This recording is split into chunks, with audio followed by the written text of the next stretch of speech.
What's going on YouTube? Marcus Crockett back with another video. So in this video, I'm going to talk about how do you promote your business? And I'm talking about promoting your business from the standpoint of being someone who is brand new, right? If you're brand new, you're just getting started, you don't have a lot of money, you don't have a lot of experience, but you're needing people to know about your business. You're battling obscurity. You want people to know about your business and do business with you so that you're able to grow your business. Okay. So we're just starting off. You just have the absolute basics. The basics being you have your business license, you have your EIN, and you have your business bank accounts. And you definitely have your insurance. Like that goes without saying. You have your insurance already. And now you're ready to start getting clients. So I'm going to tell you a couple of a couple of things, and this is going to be free. Like these are free ways that you can actually get business, and you can get business pretty quickly. It's not going to cost you a whole lot of time. Well, it's not going to cost you a lot of time. It is going to cost you some time. It's not going to cost you a lot of time. It's going to cost you very, very little money, right? It's not going to cost you that much money at all. So the first thing that you're going to want to do, because we're talking about promotion, right? We're talking about promotion. We're talking about marketing. So the first thing that you're going to want to do, you need your branding. You need your logos. And typically people go out and they'll go get a business card. I have no problem with that. What I will say is this though, when it's time for you to get your business card, be mindful of the money that you're going to spend on these cards. Now, at the same time, being mindful of the money you're going to spend, also be mindful of the quality of the card. That stuff matters, right? It matters the quality of the card. You don't want to have something that's just, completely paper thin, but at the same time, you don't want to have something that's cardboard thick. You want to have something that, feels good into the prospect's hand or the customer's hand, something that you can be proud of, something that's professional, and presentable, right? So again, it doesn't have to be anything that's, super thick, or you definitely don't want it crazy thin. With the flyers though, you will need flyers, okay? You're going to need some flyers. Flyers are, next to nothing. You can make them yourself, you can design them yourself, and you can get them printed out. They're not anything that's, you're not winning a contest with these flyers. But the same thing needs to be said for the flyers as said with the cards. You want them to be professional. You want them to be presentable, because each flyer that you give out, each card that you give out to a prospect, these things really should be looked at as, little employees. They are there to do a job, right? And when they're out doing their jobs, you want them to be the best representation of your company as possible. So your branding has to be on point. Your logo has to be on point. Once you have, but that's all elementary stuff. That's all stuff that we can talk about. Very much important. Now, the branding and the logos and all that stuff, it is important. Color schemes, all of that. But that's a video for another day. I'm assuming that, you have these things done already. So once you have those things ready to go, right, and you're looking to now go out and get some customers. So what would I do? I have my business, have all my stuff set up. I'm ready to go out and I'm ready to start getting customers, okay? This is what I do. I'm going to go to, because I'm brand new, right? I'm brand spanking new. I'm going to go to all the apartments. I'm going to go to whatever street all the apartments are on.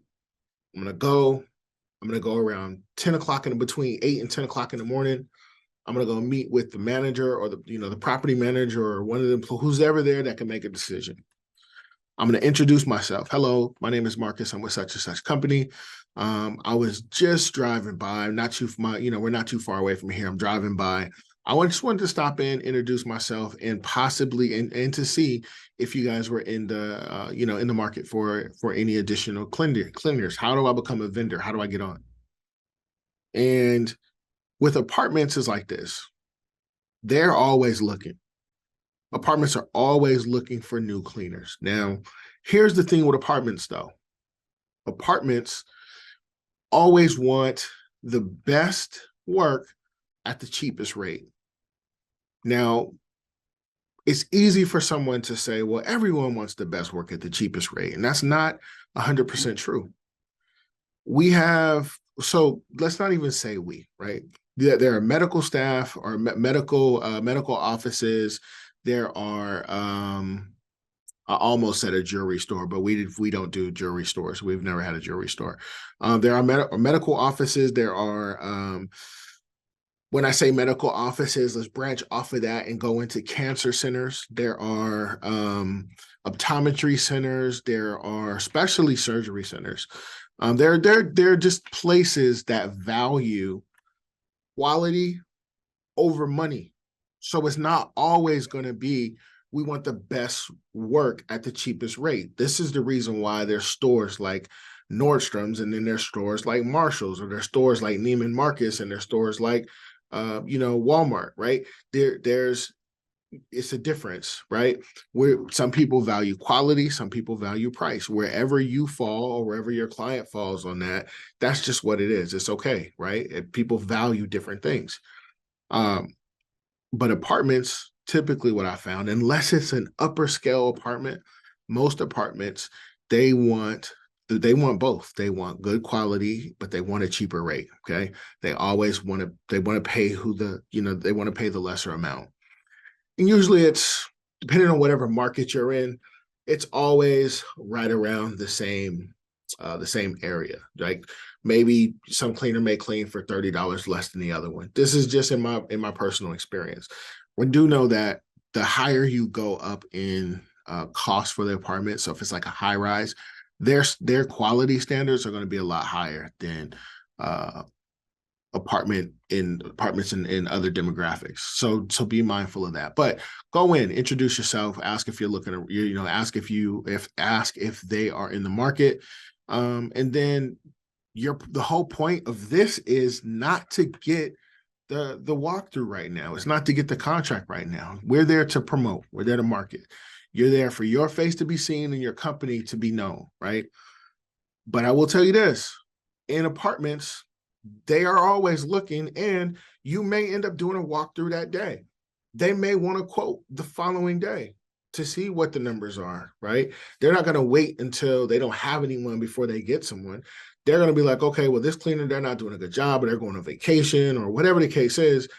Let's go ahead and bring someone else in. So it's really that quick. Apartments you can get really, really quick. Now, let's say you do that with one, or you do it with two, three, four. For like, the more you do it with, the better your odds are. And with apartments, it's like they know that they need your service, right? They know that they do.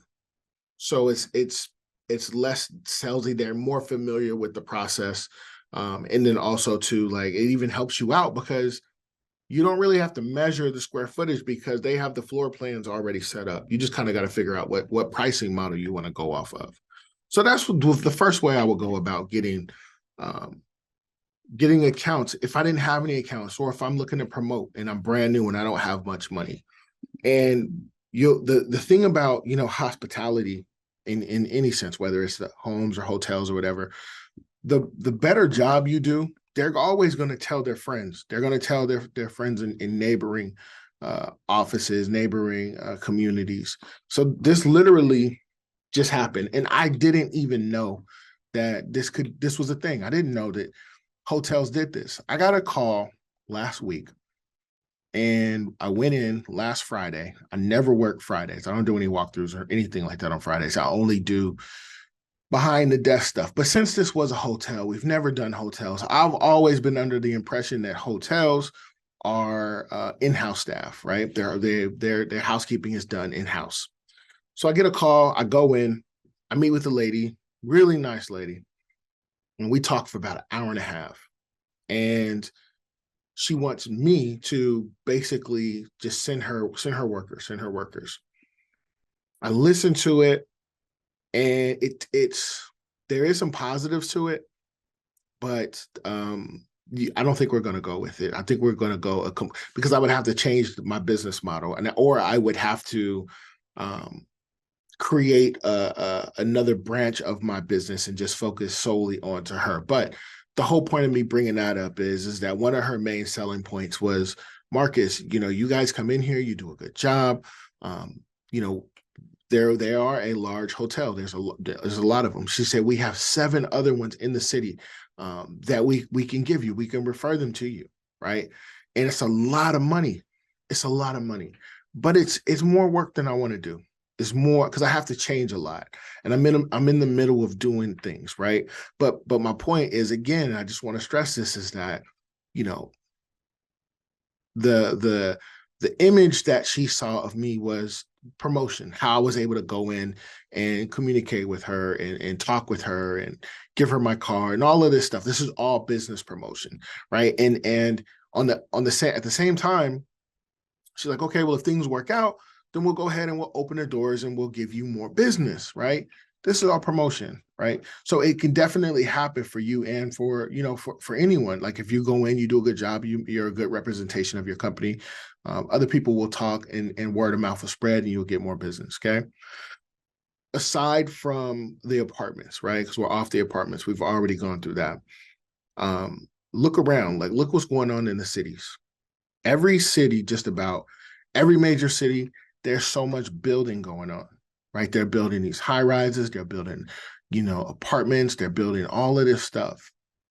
There's so much opportunity in that for someone who's coming in, or for even existing people who don't know, how to navigate those waters, or how to even find the point of contact, to how to get over that gatekeeper, how to find the point of contact so that you're able to become a vendor and even get on these lists to have an opportunity to work in some of these places. But inside of these construction sites, there is a superintendent, there is a manager, there's a foreman, there's someone in there who can point you in a direction that would allow you to become on their vendor list. Now, how do you do that? It's easy, right? What I would do, they're all going to take lunch around 12, right? They're going to take lunch. I would go to, all the little local spots, see if I see anyone in construction uniform, and then we'll just get to talking. And once I figure out what's going on with them, I'll just, hey, who's the foreman? Who's the superintendent? How do I get in contact with them? I'm looking to become a vendor. I know you guys got all this stuff to build. You definitely don't want to be cleaning. I got a cleaning company. We'll come in, we'll get stuff taken care of for you, so on and so forth, yada, yada. But without even having to take it to that level, a lot of the time there's a number that's on the fence. Like, this is ran by such and such company, right? Call that number, figure it out. Figure out, like, how do you become a vendor? That's really what you want to do. You want to get on their vendor list. And the cool thing about these buildings with the construction and all of that, the cool things about those new builds is, for whatever reason, the companies inside, the subcontractors inside, they're not talking, right? The communication is usually pretty bad. So what do I mean by that? So let's say, hey, the supervisor calls me on Friday. Hey, 10 o'clock, Monday morning, we need your crew to come in to give us a full clean out. I said, okay, no problem. We'll be there Monday morning. Monday morning, 10 o'clock, sure enough, my crew shows up, full clean out, everything's done. Wednesday, the plumbers come in, HVAC comes in, and electrical messed up. So now they got to come back in. I get another call Wednesday evening. Hey, on Friday, do you think your company could come back in? I know it's going to cost us more money, but we really got to have this done. All right, no problem. Call the same crew, send it back in, do the whole clean out. I get to bill them twice. And construction cleanouts, they're not, those are work. There's a lot of dust involved. There's a lot of debris. You're dumping different things. It's money that's involved in that, right? But this is how you begin to get new customers. This is how you begin to promote your business. After you're in there and you do a good job, you speak with the superintendent. Hey, I'm just calling to make sure everything went well. Oh yeah, everything went well. Okay, perfect. Boom. I'm gonna send an invoice to such and such. Hey, do you guys have any other projects coming up, or do you have anyone, any of your buddies that need, a good cleaning company? Ask for the referral. Ask for it, right? You've already been in. You did a good job. They know you've done a good job. Why not ask for the referral at this point? So this is how you begin to grow your business, and then as you start to get more money, now you can invest in other things. You can invest in paid marketing. You can invest in, in better systems to enhance the way that you guys do things. So this is really what it boils down to. This is a real quick way. This is free ways. This is how you can go from where you are to where you want to be. But guys, that's it for this video. I'm about to go ahead and hop off. Like I say, in the game of business, spectators are only going to watch, but hustlers get into the game so they can win. I'm always dropping jewels. Just make sure you're in position to pick them up. You do that by liking, commenting, and subscribing. Once again, my name is Marcus Crockett. I'll catch you in the next one. Peace.